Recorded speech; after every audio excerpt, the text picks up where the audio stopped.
Hi, இன்றைக்கி நம்ம பொரி வச்சு எப்படி ஒரு ஈஸியான பிரேக்ஃபாஸ்ட் ரெசிபி பண்ணலான்னு பார்க்கலாம். ஒரு பாத்திரத்தில் தண்ணி எடுத்துக்கோங்க. அதில் ஒரு கப் பொரி சேர்த்துக்கோங்க. ஒரு 10 மினிட்ஸ்க்கு அதை ஊற வச்சுக்கோங்க.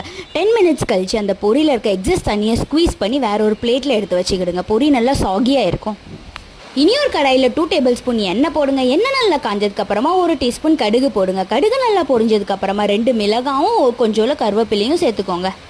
இது கூட ஒரு வெங்காயம் போடுங்க. வெங்காயம் நல்லா கோல்டன் ப்ரௌன் ஆனதுக்கப்புறமா ஒரு தக்காளி போடுங்க. இதுக்கு தேவையான அளவுக்கு சால்ட்டும் கொஞ்சோல மஞ்சள் தூள் போடுங்க. இனி இதில் புரிஞ்சு வச்சுருந்த பொரியை இதில் சேர்த்துக்கணும். எல்லாம் சேர்த்து நல்லா மிக்ஸ் பண்ணி விடுங்க.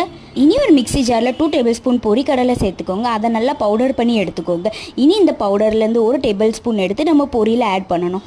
மேலே கார்னிஷ்காண்டி கொஞ்சோல கொத்தமல்லி இலை போடுங்க. சாப்பிடும்போது கொஞ்சோல லெமன் ஸ்குவீஸ் பண்ணி சாப்பிடுங்க. அவ்வளோந்தான். 10 மினிட்ஸில் ஒரு ஈஸியான பிரேக்ஃபாஸ்ட் ரெசிபி ரெடி. கண்டிப்பாக ட்ரை பண்ணி பாருங்கள். எப்படி இருக்குன்னு கமெண்ட்டில் சொல்லுங்கள்.